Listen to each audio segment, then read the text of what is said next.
கொள்கை எதிர முதல் மாநாட்டிலே ஒரு ஒன்றியத்தில் ஆளும் கட்சியை கொள்கை எதிரியாக அறிவிச்ச கட்சினாங்க.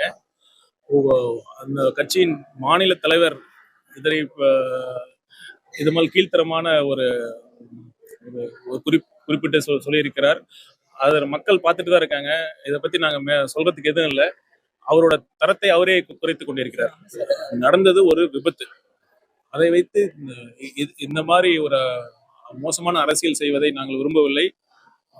ஒரு அமைச்சர் அவர்கள் இது மாதிரி சொல்வதை நாங்கள் கண்டிக்கிறோம். உண்மையாக உதயநிதி அவர்கள் தமிழக வெற்றி கழகம் ஆரம்பிக்கப்பட்டதே அவர்களை பார்த்துதான் சொல்றாங்க. உண்மைதான், திமுகவை பார்த்துதான் ஆரம்பிச்சோம். திமுக எந்த அளவுக்கு மோசமான ஆட்சி பண்ணிட்டு இருக்காங்க.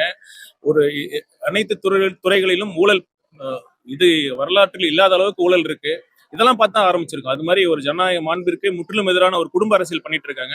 இந்த மாதிரி திமுக பண்ணிட்டு இருக்கிறதா அதை பார்த்து தான் நாங்க ஆரம்பிச்சிருக்கோம். மக்கள் இந்த திமுக தீய சக்தி வேண்டாங்கிற ஒரு தேவை இருந்தது. அதை பற்றி தான் இந்த கட்சி ஆரம்பிக்கப்பட்டது. கூட்டணி குறித்து நான் எங்கள் நிலைப்பாடு ஆரம்பத்தில் என்ன இருந்ததோ அதே தான் இந்த நிலைப்பாடு. எங்கள் தலைமையில் கூட்டணி குறித்து இறுதி முடிவு தலைவர் அவர்கள் அறிவிப்பார்.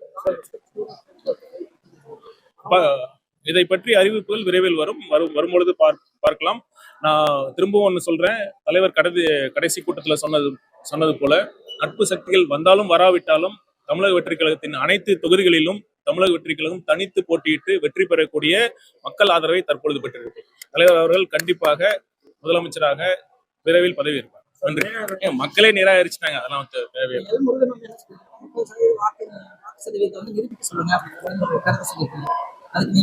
30% இல்ல, வின் பண்ணக்கூடிய அளவுக்கு வாக்கு சதவீதம் தேர்தலில் நிரூபிக்க தான் போறோம். கண்டிப்பா நிரூபிக்க போறீங்க.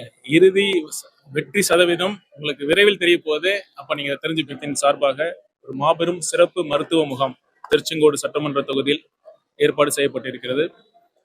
இந்த முகாமில் பல்வேறு சிறப்பு மருத்துவர்கள், இருதய அறுவை சிகிச்சை நிபுணர்கள், மகப்பேறு மருத்துவர்கள், ஆர்த்தோ எலும்பு சிகிச்சை மருத்துவர்கள், கண் சிகிச்சை மருத்துவர்கள், தோல் சிகிச்சை நிபுணர்கள், அறுவை சிகிச்சை மருத்துவர்கள் அனைவரும் இந்த முகாமில் எனது அழைப்பினை ஏற்று வந்திருக்கிறார்கள்.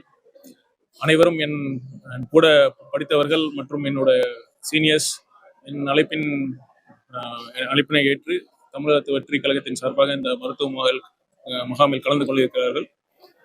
பொதுமக்களும் மிகுந்த ஆர்வத்துடன் கலந்து கொண்டிருக்கிறார்கள். தொடர்ந்து மக்கள் பணி செய்வதே எங்கள் கழகத்தின் நோக்கம். இது மட்டுமல்ல, கட்சி ஆரம்பிப்பதற்கு முன்பாகவே 25-30 வருடங்களாக மக்கள் பணி செய்த ஒரே இயக்கம் தமிழக வெற்றி கழகம். எந்த பிரதிபலனும் எதிர்பாராமல் எங்கள் நிர்வாகிகள் இத்தனை ஆண்டுகளாக செய்து கொண்டிருக்கிறார்கள். தொடர்ந்து செய்வோம், நல்லதே செய்வோம்.